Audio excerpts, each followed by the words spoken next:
नमस्कार प्यारे साथियों। आज हम ईएमआरएस, केबीएस, एनबीएस आदि समस्त प्रतियोगी परीक्षाओं हेतु हिंदी के महत्वपूर्ण प्रश्नों का अभ्यास करेंगे। इन प्रश्नों से आप स्वयं की तैयारी को और मजबूत करें। यदि आपको प्रश्न अच्छे लगें तो हमारे इस प्रयास के लिए इस चैनल को लाइक, शेयर तथा सब्सक्राइब अवश्य करें। तो चलिए आज के प्रथम प्रश्न पर चलते हैं। आज का प्रथम प्रश्न है, अकेला चना भार नहीं फोड़ सकता, इस लोकोक्ति का अर्थ है। 4 ऑप्शन है। एक चना किसी काम का नहीं, एक चना शक्तिहीन होता है, अकेला व्यक्ति शक्तिशाली नहीं होता, एक चने से भूख नहीं मिटती। इसका जो सही उत्तर होगा वह विकल्प नंबर सी होगा, अकेला व्यक्ति शक्तिशाली नहीं होता है। अगला प्रश्न है, चौपाई के प्रत्येक चरण में मात्राएं होती हैं। 4 विकल्प हैं, 11, 13, 16 और 15। इसका जो सही उत्तर है वह हो जाएगा विकल्प नंबर सी, 16। चौपाई के प्रत्येक चरण में 16 मात्राएं होती हैं। चौपाई एक सममात्रिक छंद है। इसमें जगण, एक लघु, एक गुरु और एक लघु नहीं होता है। जगण नहीं होता है, कहने का तात्पर्य।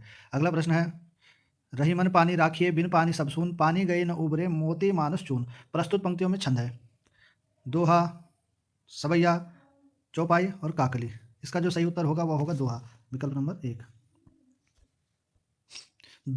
दोहे के पहले और तीसरे चरण में 13-13 मात्राएं तथा दूसरे और चौथे चरण में 11-11 मात्राएं होती हैं। शिल्पगत आधार पर दोहे से उल्टा छंद है। इसके लिए 4 विकल्प हैं, रोला, चौपाई, सोरठा और बरवे। इसका जो सही उत्तर होगा वह होगा विकल्प नंबर सी, सोरठा।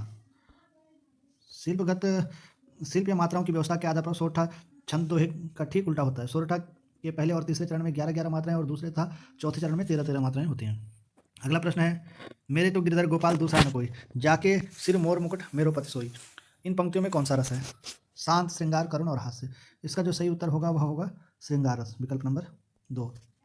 इन पंक्तियों में मीराबाई ने भगवान कृष्ण के प्रति अपने प्रेम और भक्ति को व्यक्त किया है। जहाँ नायक और नायिका के प्रेम का वर्णन होता है वहाँ श्रृंगार रस होता है। विशेषकर यहाँ माधुर्य भाव की भक्ति होने से संयोग श्रृंगार है। अगला प्रश्न है, खग कुल कुल सा बोल रहा है, इस काव्य पंक्ति में कौन सा अलंकार है? इसके लिए 4 विकल्प हैं, उत्प्रेक्षा, उपमा, श्लेष और यमक। इसका जो सही उत्तर होगा इसमें होगा विकल्प नंबर 4, यमक। इस पंक्ति में कुल शब्द का प्रयोग 3 बार हुआ है और हर बार इसका अर्थ अलग है। पहले खग कुल का अर्थ पक्षियों का समूह, दूसरे कुल का अर्थ कलरव या आवाज़ और तीसरे कुल का अर्थ भी आवाज़ है। जब एक ही शब्द बार बार आए और हर बार उसका अर्थ भिन्न हो तो वहाँ यमक अलंकार होता है। अगला प्रश्न है, मन चंगा तो कटौती में गंगा, यह काव्य पंक्ति किसकी है? इसके लिए 4 विकल्प हैं, कबीरदास, केशवदास, तुलसीदास और रविदास। इसका जो सही उत्तर होगा वह होगा विकल्प नंबर 4, रविदास। यह प्रसिद्ध कहावत, यह काव्य पंक्ति संत रविदास जी की है। इसका अर्थ यदि मन पवित्र है तो घर में ही गंगा स्नान का पुण्य मिल जाता है। अगला प्रश्न है, हिंदी साहित्य में स्वर्ण युग की संज्ञा किस काल को दी जाती है? आदिकाल, भक्तिकाल, रीतिकाल और आधुनिक काल। इसका जो सही उत्तर होगा वह भक्तिकाल, विकल्प नंबर 2। भक्तिकाल को ही स्वर्ण युग कहा जाता है। अगला प्रश्न है, आधुनिक युग की मीरा किसे कहते हैं? विकल्प है सुभद्रा कुमारी चौहान, मैत्रेयी, पुष्पा, मन्नू भंडारी और महादेवी वर्मा। इसका जो सही उत्तर होगा वह विकल्प नंबर 4, महादेवी वर्मा होगा। अगला प्रश्न है, विश्व हिंदी दिवस कब मनाया जाता है? 10 जनवरी, 14 सितंबर, 16 सितंबर, 14 नवंबर। इसका जो सही उत्तर होगा वह होगा 10 जनवरी।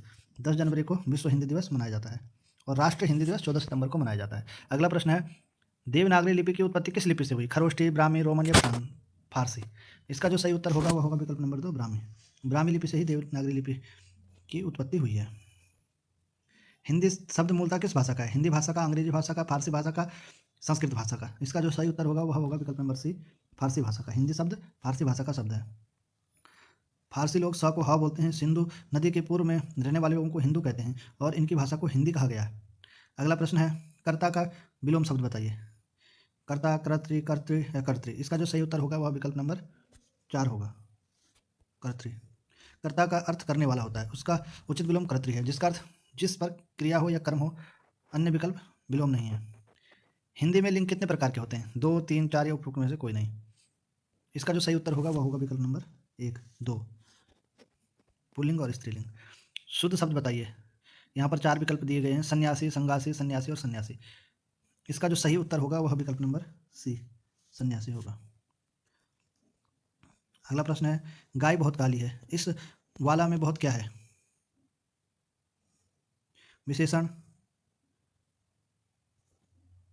यहाँ पर टाइपिंग मिस्टेक है, गाय बहुत काली है। यहाँ पे इस वाक्य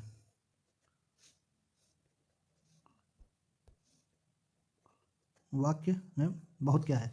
विशेषण, प्रविशेषण, क्रिया या सर्वनाम। इसका जो सही उत्तर होगा वह होगा प्रविशेषण। इस वाक्य में बहुत प्रविशेषण है। जो विशेषण काली, इस वाक्य में काली विशेषण है और जो शब्द विशेषण की विशेषता बताता है उसे प्रविशेषण कहते हैं। यहाँ बहुत शब्द काली की विशेषता बता रहा है। अगला प्रश्न है, ओष्ठ व्यंजन कौन सा है? 4 विकल्प हैं, इसका जो सही उत्तर होगा वह होगा विकल्प नंबर सी, प। अगला प्रश्न है, पी पर पादसरिस मंडोला इस काव्य पंक्ति में कौन सा अलंकार है? उपमा, रूपक, यमक और उत्प्रेक्षा। इसका जो सही उत्तर होगा वह होगा विकल्प नंबर 1, उपमा अलंकार। इस काव्य पंक्ति में सरिस शब्द का प्रयोग हुआ जिसका अर्थ समान या जैसा होता है। जब काव्य में उपमेय और उपमान के बीच समानता दर्शाने के लिए सम, सरिस, जैसा, तुल्य आदि शब्दों का प्रयोग होता है तो वहाँ उपमा अलंकार होता है। यहाँ मन की तुलना पीपल के पत्ते से की गई है। अगला प्रश्न है, शांत रस का स्थायी भाव क्या है? विकल्प है रति, शोक, जुगुप्सा और निर्वेद। इसका जो सही उत्तर होगा वह होगा निर्वेद, विकल्प नंबर 4। अगले प्रश्न पर चलते हैं, रामचरितमानस ग्रंथ किस भाषा में लिखा हुआ है? ब्रज भाषा, खड़ी बोली, अवधी या मैथिली। इसका जो सही उत्तर होगा वह होगा अवधी, विकल्प नंबर सी। गोस्वामी तुलसीदास द्वारा रचित महाकाव्य रामचरितमानस की रचना मुख्य रूप से अवधी भाषा में हुई है। साथियों, आज की इस प्रश्न श्रृंखला में हम इतने ही प्रश्न रखेंगे। आपसे उम्मीद है कि आपको यह प्रश्न अच्छे लग रहे होंगे। आप इस चैनल को लाइक, शेयर तथा सब्सक्राइब अवश्य करें। धन्यवाद।